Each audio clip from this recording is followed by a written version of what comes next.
If nothing changed, would your marriage feel better or worse a year from now? See, most couples don't drift apart because of one big moment.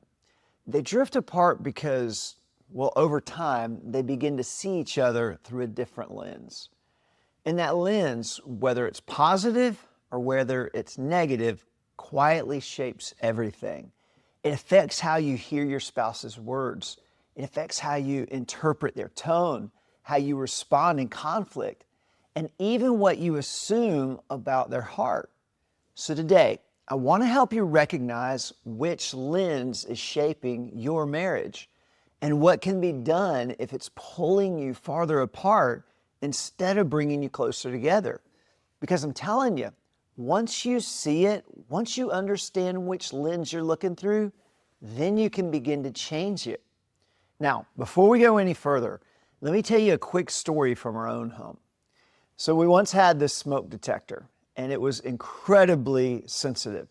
Like anytime we'd turn on the eye of the stove to cook something, it would go off. It's just like it knew we were cooking. And it wouldn't go off because anything was burning and there wasn't any danger. It was just overly alert, if that's a way to describe it. And that constant alarm had this unexpected effect on our dog, Charlie. So over time, Charlie began to associate the stove with the danger. Eventually, whenever he saw us standing in front of the stove about to cook, he would run and hide under the bed in our bedroom.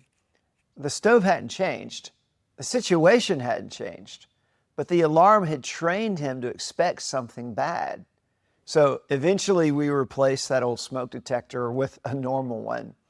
And here's the important part. Charlie still ran and hid under the bed. Charlie didn't immediately trust the stove again.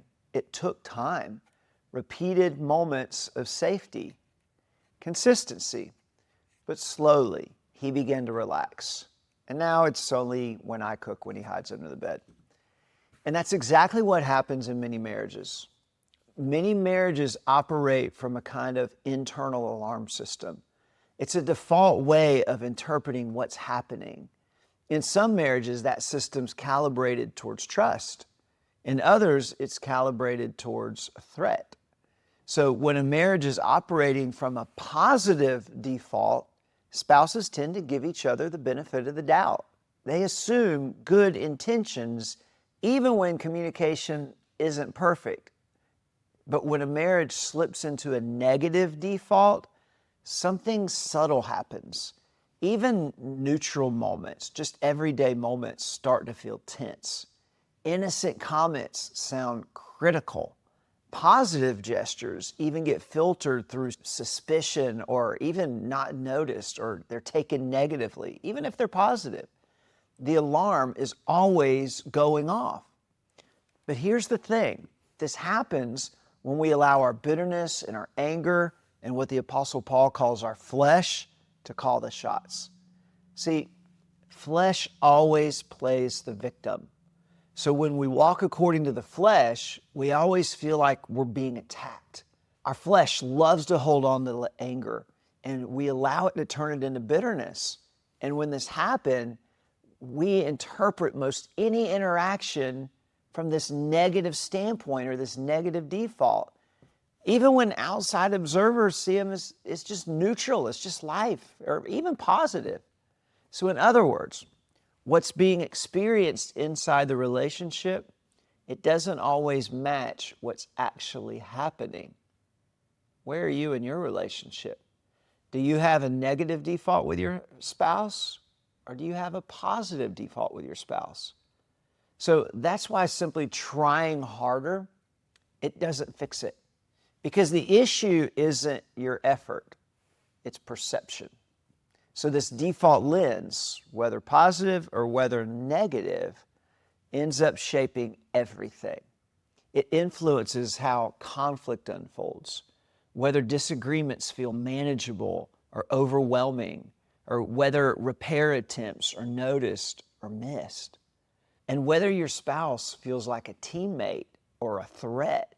So over time, when the lens stays negative, resentment just grows. Friendship, it weakens. Connection erodes. But guys, here's the good news. A negative default, it's not permanent.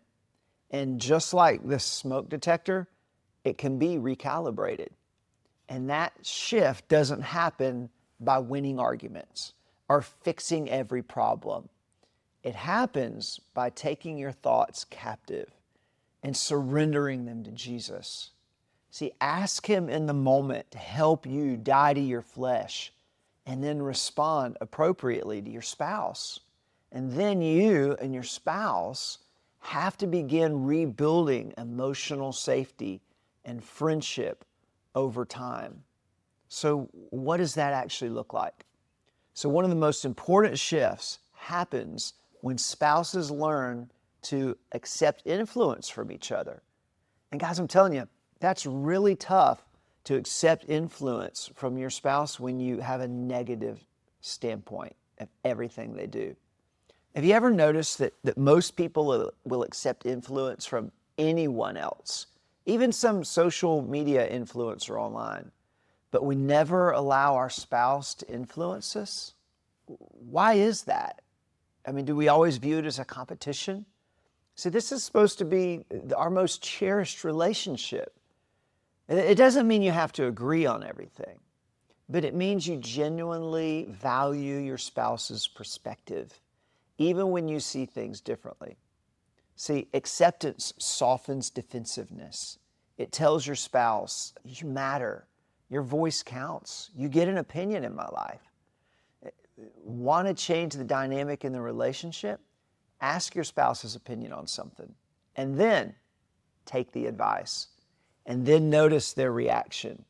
I mean, they'll probably be dumbfounded. So another powerful shift comes from intentionally increasing fondness and admiration, all right? So first, allowing your spouse to influence you, and then second, increase fondness and admiration. And that might sound simple, but it's not shallow. So when a marriage drifts into negativity, that lens narrows. So flaws, they get highlighted, and then strengths kind of fade into the background. We can't see them anymore. And over time, spouses stop noticing what's actually good, even when it's still there. That's why fondness and admiration matter so much. They don't really change your spouse, but they change how you view them and how you see them, and through the lens you're seeing your spouse. And one of the simplest ways to begin retraining that lens is this. Tell your spouse one thing each day that you appreciate about them. I know, if you're in a really negative place, that almost seems impossible. But it doesn't have to be something grand. It doesn't have to be something poetic, just something true.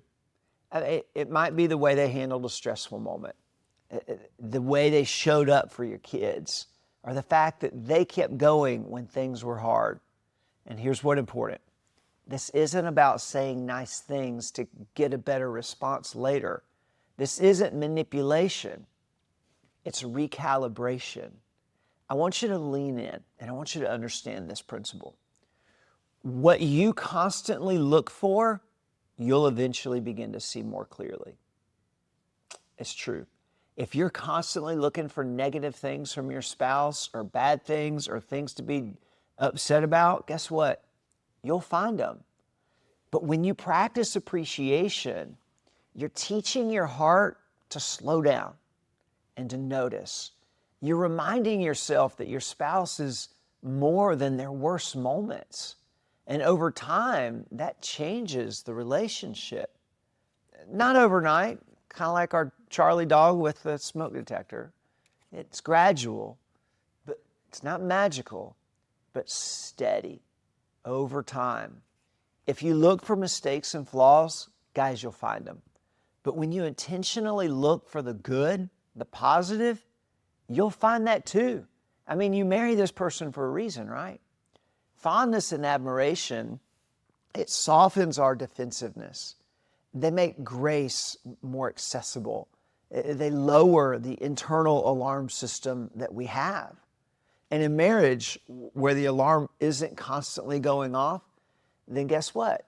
It's possible to connect when you're not always just in this alarm negative stage and you see your spouse for the good things that they have and are, then you can connect with your spouse. Connection becomes possible again. And another way positive marriages are quietly built is through this.